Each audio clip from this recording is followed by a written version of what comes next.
everybody, welcome back to another video. So, we have some things to talk about.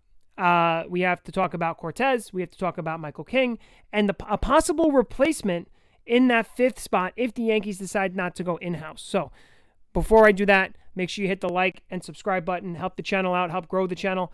We're pushing, we're growing, so join the party, join the community, and continue to help us build the channel. So, two injuries that we have to focus on going into spring training now is that of Nestor Cortes and Michael King. So we'll talk about Cortes first, then we'll talk about King.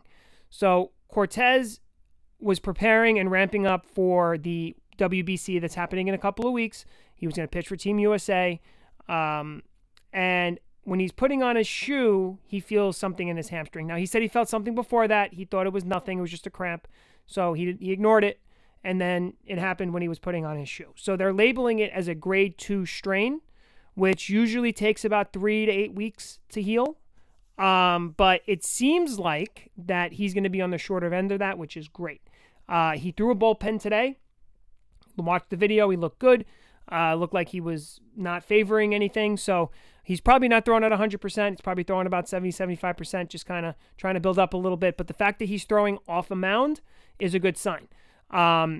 Maybe he misses a start, if that, or he pitches, he doesn't miss a start and he's building up his pitch count. And he's only out there for, say, 80 something pitches in his first start of the season. So it doesn't seem like it's going to be a big deal. So that's good news. Now with Michael King. So Michael King has been out since last year. Something with his elbow, and we got good news back saying that it wasn't the UCL. He doesn't need Tommy John. So he ramped up. He spoke to the media. He says he feels 100%, that he should be ready for opening day. He, too, threw a bullpen today. So he looked good as well in the video that they showed. So, that's two positive things after talking about the negativity around Montas. Now, with Montas,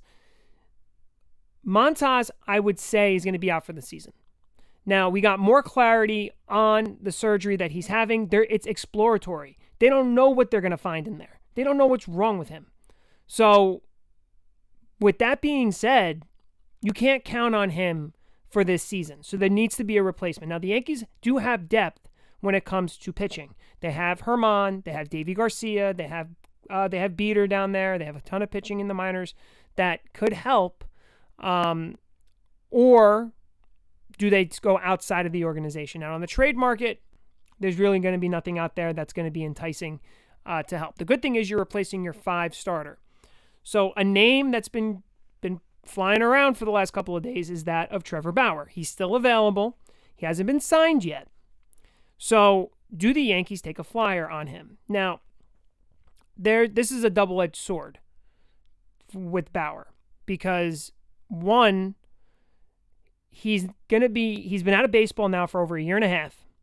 The most you see of him is on his videos. He's in the King of JUCO videos. If you watched him, he sits about 81, 82. His stuff looks okay. Is he in game shape? Is he ready to pitch off a major league mound? You don't know what you're going to get when you talk about the pitcher. When you talk about the person, that's where it gets weird because he's not, he's known to be, excuse my language, an asshole. And we already have one.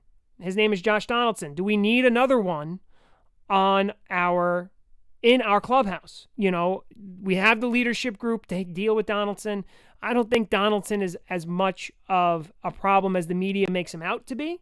I think he's accepted in the clubhouse. So can the Yankees bring in that type of personality along with Donaldson? That's the question. Now, when you talk about the Yankees and their history, they do have 2 players. One's gone, but they have one player who's had issues with the same type of stuff that Bauer's had, and that's Herman. And Herman's here. The Yankees gave Chapman a second chance, and as a person, I do believe in second chances. I do think that he should get a second chance at continuing his career, whether it's with the Yankees or with somebody else. But do the Yankees want to take that risk? They've proven that they will. So I would take a flyer at a veteran minimum on him, see if he can come in, see if he could still pitch. He could be a huge shot in the arm for a 5 spot, and you're kind of in the same spot, maybe even a better spot. So I'm okay with bringing him in. I'm okay with seeing what he's got. You bring him in on an invite and see if he has it, and if he doesn't, you cut your ties, and it is what it is. It's just money. So that's what I think with Bauer. So you have Bauer's out there. There's not really much out there other than that. So tell me, guys, what you think in the comment section below. Do you want Bauer? Do you think Bauer's worth the risk? Do you think Bauer would be a good Yankee? Or do we have enough of that with Donaldson and we should stay away from him and not even bother?